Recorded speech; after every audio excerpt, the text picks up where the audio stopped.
Good evening and Happy New Year. So it looks like my last book for 2023 is a romance novel. So this story's been sitting on my to-read list for quite some time now. It's called The Soulmate Equation by Christina Lauren. And it turns out that it's actually the prequel to The True Love Experiment, which I read earlier this year.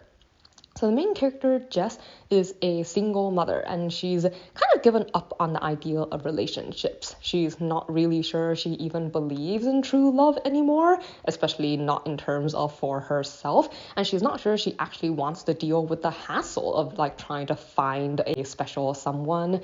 She has her 7-year-old daughter to look after. She has a mom that actually behaves more like her daughter than her mother. She also has her freelance job as a statistician where she's handling accounts for different businesses.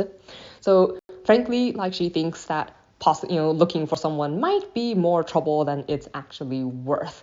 But things kind of take a turn in her life when her best friend, who's also a romance author, Fizzy, and her find out from the barista at this coffee shop that they go to every day that this guy who comes in every morning is actually going to be coming out with a brand new dating app. So this app is supposed to revolutionize online dating by providing people compatibility scores based on their DNA.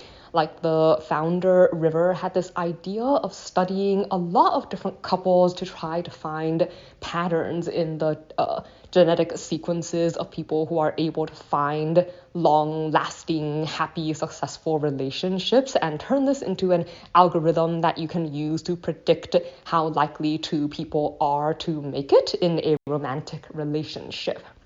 So Fizzy, understandably, is super excited about this possibility and jumps into it right away, but Jess is a lot more hesitant. But eventually she does cave and send in her sample, and she's really shocked when the company actually calls her in for a chat. So the idea for this app is that it divides people into different levels of compatibility, and a score of 90 or higher is considered basically the best you can get. Those are the kind of couples that you still see together after 60 years and are still really in love with each other. And Jess is told that she actually has a score of 98 with River himself, the person who created this technology.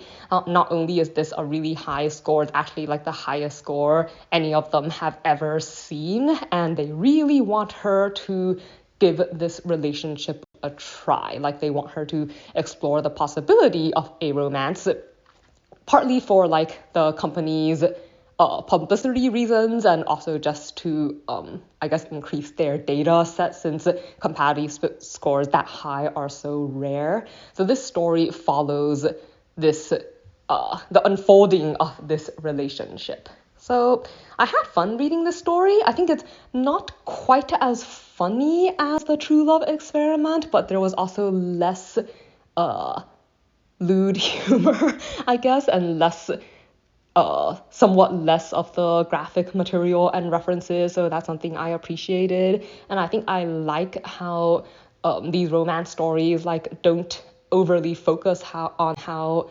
attractive they think the other person is. It's they do think about other things, they consider other parts of people's lives and how you fit together, not just in terms of physical attraction and chemistry, but in terms of whether or not he and her daughter get along, things that, there's a lot more to life than physical attraction. I like how both of these romance stories do kind of acknowledge that and build on it.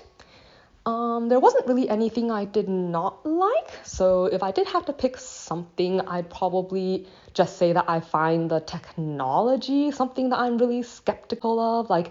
Frankly, I think the idea that you can predict whether or not two people can have a long-lasting, happy relationship just based on their DNA is pretty unrealistic. But I can see people trying it, and it's not really that important. It's not something that would prevent me from enjoying the story. So yeah, pretty good one to end the year on, and have a happy 2024.